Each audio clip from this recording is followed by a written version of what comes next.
Expectations are a big thing to shoulder. Pressures are sky high, and if you don't live up to them, things can go bad pretty quick. Zion Williamson was the most hyped up rookie since LeBron James. It's crazy, in only the 8th grade he was looking like this. And Zion, what? Williamson. And you had a good game tonight. Tell me how the season's been going for you so far. Season going all right. We have a. So what grade are you in now? 8th grade. I know. What the hell? I mean, yeah, that's Zion. He still has all the same head movements till this day, but like, yo, just 2 years later, he was dunking on everybody like this.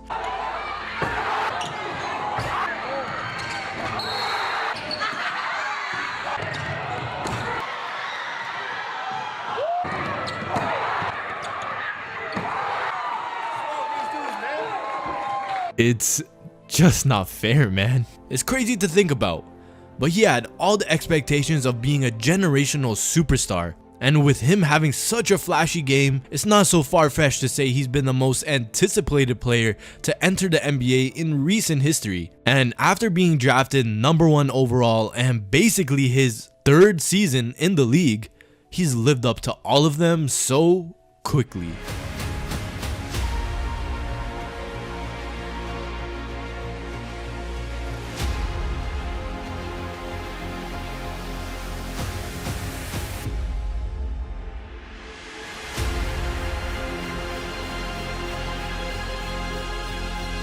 Yeah, but the best is yet to come. Trust me. I'm telling you, you heard it first. The best is yet to come.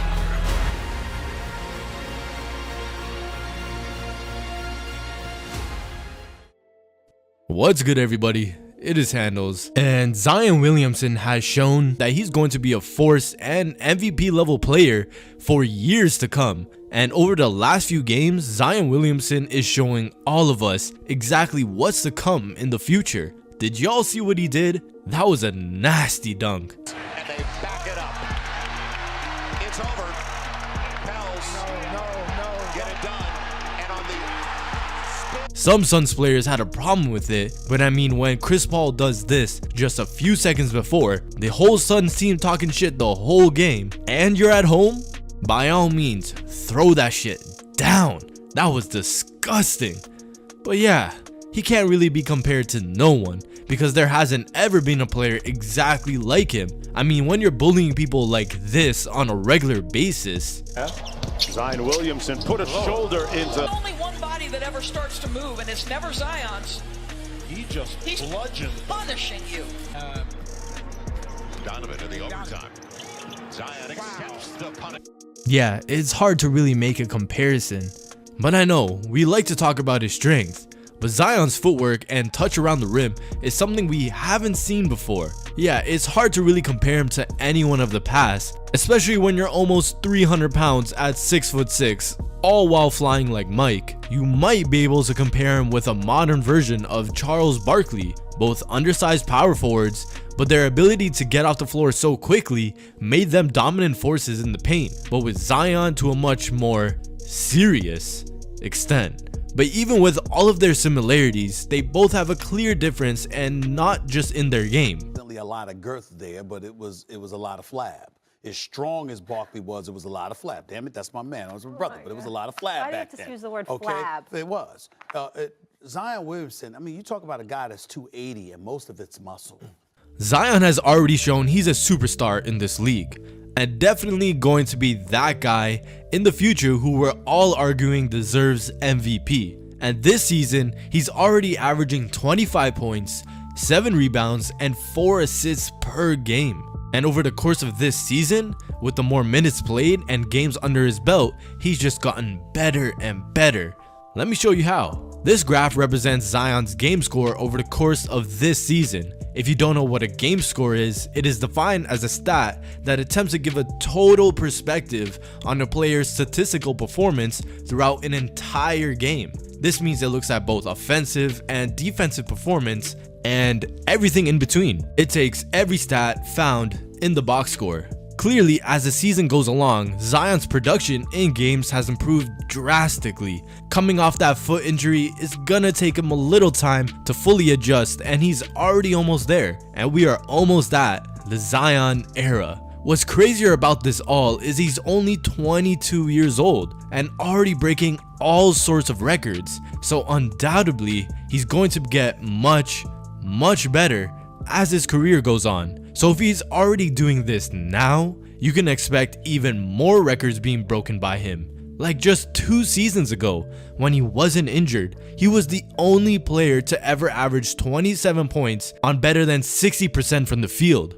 And he was the second player to ever average over 25 points on better than 60% from the field. And who's that other player who did this? Kevin McHale, an NBA Hall of Famer, a 7-time All-Star, and a 3-time NBA champion. But it took McHale 7 seasons to crack this mark, and then he never did it again. And Zion, he did it in only his 2nd NBA season, and he's already doing it again this season. But what's even crazier is guys like Shaq and Will Chamberlain couldn't ever even do this, not once.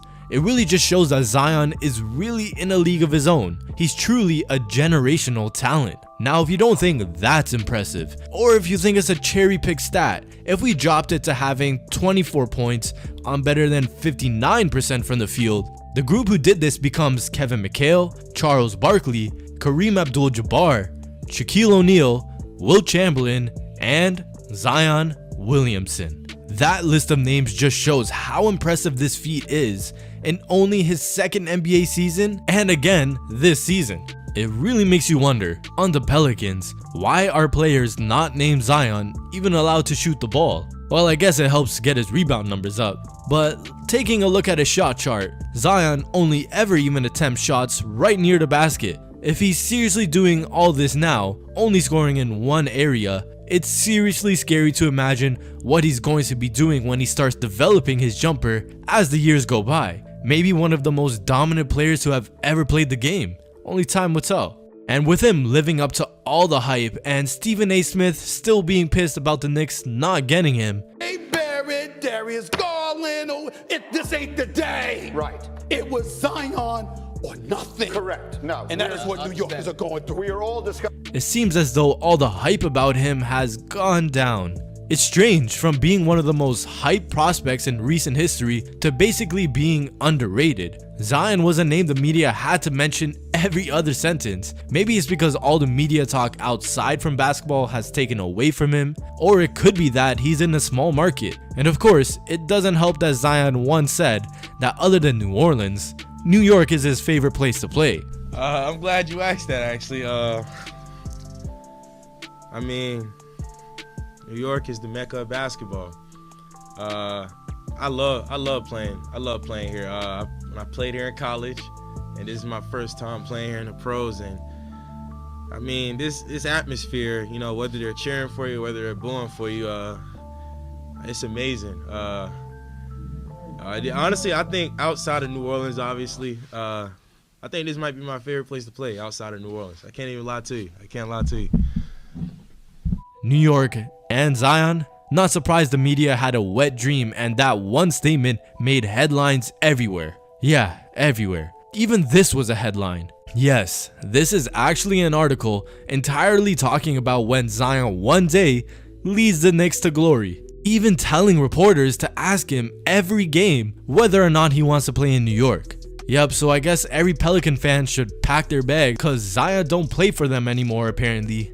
But on ESPN, rather than talking about Zion and his historic numbers and just how elite he is, or just any other topic about him, can you guess what they talked about? What winds up happening almost always in smaller markets who have transformational kind of talents is they stay there for 6 years.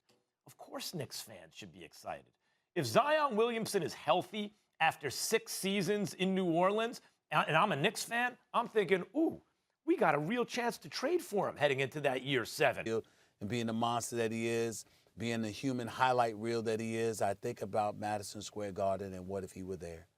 And I knew he wanted to be there. Everybody and their mother knew he wanted to be there. He looked depressed when he saw that New Orleans ended up getting the #1 overall pick. Okay? He didn't want to be there. He wanted to be in New York. Okay? He wanted to be in the Mecca. Yeah, they only talked about a what-if scenario 3 or 4 years from now about Zion when he decides to leave the Pelicans for the Knicks. What the hell is this? The man hasn't even played 3 NBA seasons, and they're already talking about him leaving. That won't even be a possibility for at minimum another 3 or 4 years. Why is this even a topic now? I feel bad for small market teams, I really do. It seems like when the media talks about them, all they want to do is talk about how much their star player wants to leave them and all the what if scenarios on other teams. But this season, the Pelicans certainly have the right pieces to make some noise in the playoffs. And they've been doing all of this without Brandon Ingram and CJ McCollum shooting like crap. I'm sure no NBA team is looking forward to face them come playoff time, cause who knows what kind of level Zion might unlock in the playoffs. He's already unguardable, bullying everybody, so he might just body the whole NBA in the playoffs. He's quickly proved his value in the NBA as a clear future MVP player by already putting up historic numbers at only 22 years old. He has all of us tuned in every night waiting to see who he's going to bully and put on the highlight next. He has a long future ahead of him, and let's just all to be sure to sit back and enjoy his career. Anyways guys, that's the video for today. Hey, did you want to see weird NBA moments that you probably missed? Well, check out this video. Trust me, it's worth the watch.